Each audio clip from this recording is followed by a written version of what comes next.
Buenos días, perdona por tardar, es que he tenido una pesadilla que no me ha dejado dormir en toda la noche. Nada, yo también acabo de llegar, pero ¿qué has soñado que sea tan terrorífico?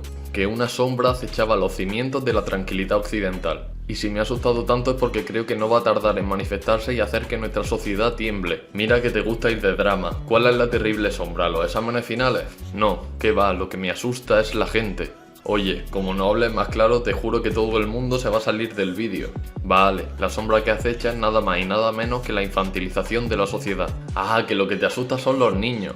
No, déjame hablar un segundo, que me explico. Vivimos en la época con más cambios de la historia del ser humano. No hay más que ver los periodos en los que dividimos la historia. La edad antigua duró 3500 años, la edad media duró 1000 años, la edad moderna 300 años y creo que la tendencia es evidente. Es verdad, cada vez el mundo cambia más rápidamente. ¿Y qué? Pues que uno de los cambios más significativos que he visto en nuestra sociedad, ese cambio que me ha quitado el sueño, es la infantilización del ser humano. Pero, ¿a qué me refiero con eso? Empecemos por el principio. Un youtuber llamado Ícaro GG tiene un vídeo titulado ¿Qué significa ser adulto?, en el que trata de comprender precisamente eso, qué características tiene que tener una persona para poder considerarse adulta. Menciona que el límite parece establecerse cuando aparece una combinación de responsabilidad en el verdadero sentido de la palabra, autosuficiencia, independencia, autonomía y sentido del deber. Tiene lógica. Sí, y por tanto la infantilización de la sociedad supone arrastrar comportamientos más bien infantiles hasta la edad adulta. Concretamente, en mi opinión, dependencia, irresponsabilidad, hedonismo, preferencia de lo cómodo sobre lo correcto. Creo que en la sociedad actual esto es predominante, y la culpa no la tienen las personas infantilizadas, sino que es una consecuencia directa de los cambios sociales, tecnológicos y educacionales que hemos vivido en los últimos tiempos. Lo cual no significa que no haya que luchar contra ello. Pero antes de seguir, déjame preguntarte una cosa. ¿Ser libre es bueno? Claro que sí. Y cuanto más libre eres, mejor, ¿no? Hombre, pues claro, es un derecho fundamental por algo, ¿no? Error. Este es uno de los ejemplos más claros de que algo bueno en exceso puede dejar de serlo. Y eso es porque con frecuencia la libertad entra en conflicto con la responsabilidad. Cuanto más libre eres, menos responsabilidades atan tus acciones. Y adivina qué es lo más motivado por nuestra sociedad occidental. ¿La libertad o la responsabilidad? ¿Qué es lo más valorado? La libertad. Exacto, la libertad por encima de la responsabilidad, en vez de buscar el equilibrio entre ambas. Y ahora dime, ¿qué es más de niño y qué es más de adulto, la responsabilidad o la libertad? Por supuesto, este desequilibrio viene impuesto en gran medida por nuestras condiciones de vida. Entiendo por dónde vas, pero ¿a qué condiciones de vida te refieres? Estarás de acuerdo que los avances tecnológicos han hecho que nuestra vida sea, a priori, más fácil. Ahora tenemos un mayor acceso a educación y recursos. Lo más probable es que tu bisabuelo y tu tatarabuelo se vieran forzados a trabajar desde que tenían 15 o 16 años, y no antes. Eso suponía que eran autosuficientes mucho antes de lo que lo vas a ser tú. Además, pregúntale a tu abuelo a qué edad se casó, a qué edad dejó la casa de sus padres. Definitivamente hace 100 años no era normal que con 30 siguieras soltero y en casa de tus padres. Bueno ya, pero eso es porque antes la gente encontraba trabajo mucho más fácil. Además, tampoco es plan de casarse a los 20, ¿sabes? Y todavía no me has dicho por qué nada de esto es malo. Sí, ahora podemos estudiar y no tenemos que trabajar tan jóvenes, pero eso nos asegura un mejor futuro, ¿verdad? Acabas de caer en la trampa que supuso la crisis de la generación millennial. Los millennials fueron los primeros que tuvieron acceso a una educación superior mayoritaria. Además, se les dijo que si sacaban buenas notas, si se sacaban una carrera, iban a poder trabajar de lo que quisieran. La consecuencia fue inesperada pero evidente. Una vez todo el mundo tenía carrera universitaria, resultó que no había tanta necesidad de gente con esas carreras. De repente la universidad ya no te garantizaba el trabajo de tus sueños. Eso no era lo que le habían prometido. Pero es que no es solo que no encontraran trabajo, es que cuando le ofrecían uno, la mayoría de las veces ni lo aceptaban. ¿Cómo? Imagínate estudiar 4 años de una carrera todo ese tiempo pensando que cuando acabes por fin vas a poder trabajar en el trabajo de tus sueños. Que vas a trabajar en lo que te gusta. Y cuando por fin la acabas, el trabajo que te ofrecen es a tiempo parcial y mal pagado porque no tienes experiencia. ¿Lo aceptarías? No. Exacto, acabas de iniciar el ciclo del paro. Como no quieres aceptar trabajos que consideras indignos, no entras al mundo laboral. A lo mejor si hubieras aceptado ese trabajo mal pagado, hubieras podido aceptar ese aprendizaje y esa experiencia para encontrar luego un mejor puesto. Pero para tomar esa decisión tienes que pensar como un adulto, no como un niño. Ya nadie quiere ser barrendero o trabajar en el campo. ¿Crees que tu abuelo hubiera sido tan selectivo? No, porque tenía la necesidad de contribuir a la economía familiar. Tu abuelo tuvo que renunciar a cosas a las que tú no sientes la necesidad de renunciar. Es más, te sientes mejor que eso. Creo que nos estamos desviando del tema. En absoluto, acabamos de encontrar una de las causas de la infantilización de la sociedad. No ser capaz de evaluar el sacrificio del presente por el futuro de una forma correcta. No ser capaz de aceptar un mal trabajo para mañana poder acceder a uno mejor. Pero sigue sin haberme contado por qué esto es tan malo, no sé de qué te ha asustado tanto. Voy a describirte a una persona y me dices qué edad crees que tiene. Llamaremos a esta persona Pepito. Pepito vive en casa de sus padres, va a clase por la mañana o tiene algún trabajo que desempeña de una forma bastante pobre.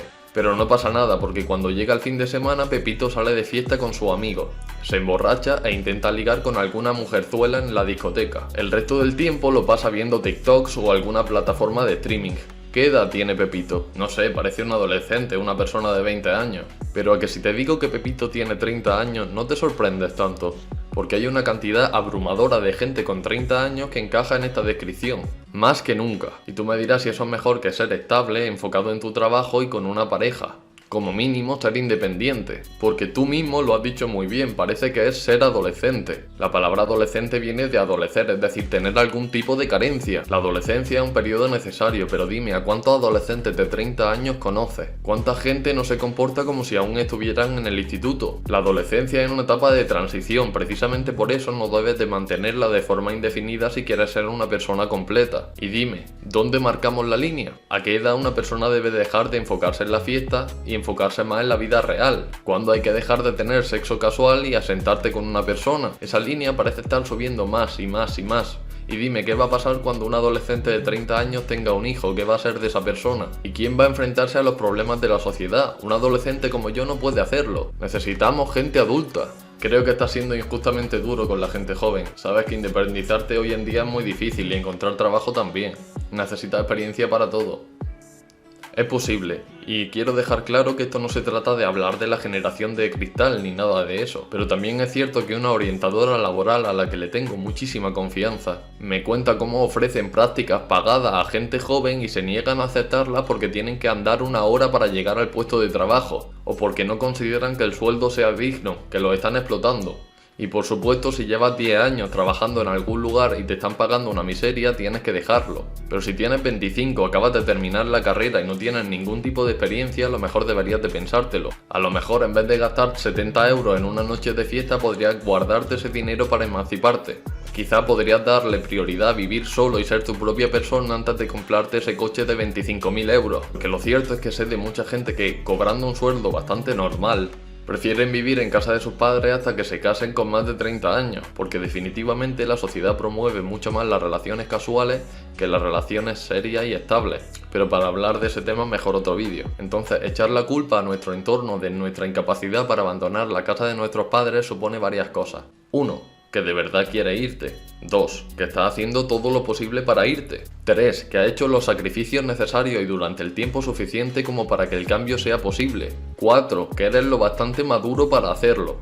Y por desgracia estos requisitos parecen bastante difíciles de cumplir. Vivir con papá y mamá es muchas veces más cómodo. De nuevo lo mismo, comodidad.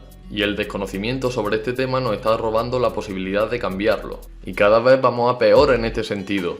Y encima las redes sociales no ayudan. ¿Y qué va a pasar cuando todos los niños sean criados por adolescentes? Cuando los padres se olviden de criar a su hijo por estar pendientes del TikTok. Cuando toque trabajar pero nadie tenga experiencia real. Cuando haya que enfrentar una crisis y ya no estén nuestros padres para enfrentarse a los problemas, para hacernos la cama y solucionarlo todo. Cuando nuestra inmadurez se cuele en la política.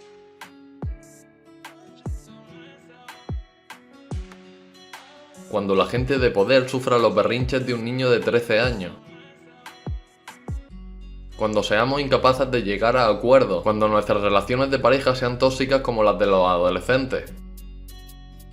Cuando tengamos crisis de identidad constante. No hay otro camino para la madurez que aprender a soportar los golpes de la vida.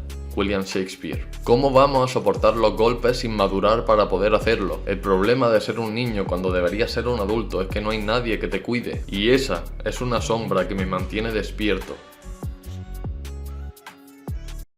El poema de hoy se titula Hija del viento, de Alejandra Pizarnik, y dice así. Han venido.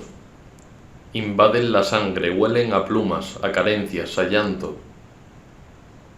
Pero tú alimentas al miedo y a la soledad como a dos animales pequeños perdidos en el desierto. Han venido, Han venido a incendiar la edad del sueño. Un adiós es tu vida. Pero tú me abrazas como la serpiente loca del movimiento que solo se halla a sí misma, porque no hay nadie. Tú lloras debajo del llanto. Tú abres el cofre de tus deseos y eres más rica que la noche. Pero hace tanta soledad que las palabras se suicidan. Eso es todo por el vídeo de hoy, espero que os haya gustado. Echa un vistazo al resto de vídeos del canal que seguro que encuentras algo que te interesa. Coméntame qué te ha parecido el vídeo y qué opinas sobre este tema. Sígueme en Instagram, que allí publico más contenido, ya que YouTube no te va a avisar de lo que yo vaya subiendo. Ya estoy yo para avisarte por allí. Y sobre todo, suscríbete. Subo vídeos todos los domingos y no tienes que perdértelo. Así que lo dicho, nos vemos en el próximo vídeo y bienvenido al hogar de los sedientos.